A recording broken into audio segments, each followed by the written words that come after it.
गई है।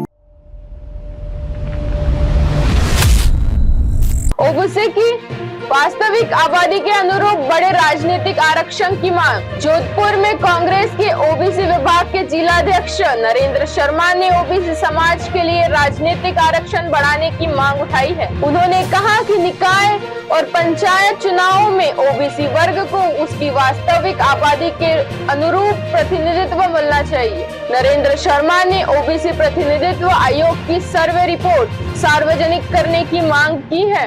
उन्होंने कहा कि यदि सर्वे में प्रतिनिधित्व में असंतुलन सामने आया है तो सरकार को आरक्षण की समीक्षा करनी चाहिए। शर्मा ने सवाल उठाया कि यदि सर्वे के आधार पर कोई ठोस निर्णय नहीं होना है तो इस पर करोड़ों रुपए खर्च करने का औचित्य क्या है। उन्होंने कहा कि सामाजिक न्याय केवल घोषणाओं से नहीं बल्कि उचित राजनीतिक भागीदारों से सुनिश्चित होगा। उन्होंने आयोग की सिफारिशों पर समयबद्ध कार्रवाई की मांग की है। साथ ही सरकार से निकाय और पंचायत चुनावों में ओबीसी समाज को न्याय संगत भागीदारी देने का आग्रह किया। उन्होंने कहा कि ओबीसी समाज अब केवल आश्वासनों से संतुष्ट नहीं होगा और ठोस निर्णय की अपेक्षा रखता है। नमस्कार साथियों, राजस्थान सरकार ने ओबीसी प्रतिनिधित्व आयोग का गठन किया।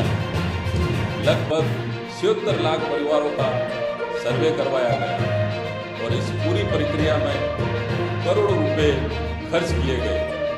यदि सर्वे के बाद भी निकाय और पंचायती चुनाव में ओबीसी समाज को पहले जितना ही राजनीतिक आरक्षण दिया जाएगा तो फिर इस सर्वे का उद्देश्य क्या था।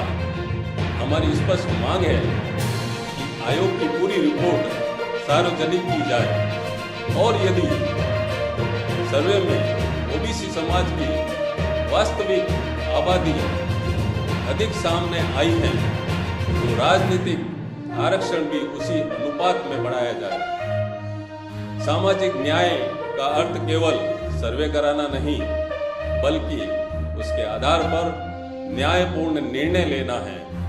सरकार ओबीसी समाज के साथ न्याय करे और उसकी वास्तविक भागीदारी सुनिश्चित करे।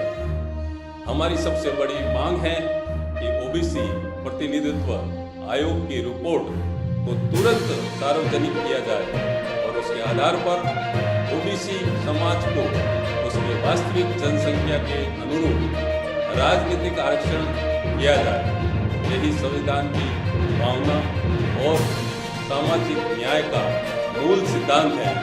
मैं नरेंद्र शर्मा, ओबीसी जिलाध्यक्ष, जोधपुर शहर जिला कांग्रेस कमेटी। जय हिंद। जोधपुर से अंकित पुरोहित की रिपोर्ट।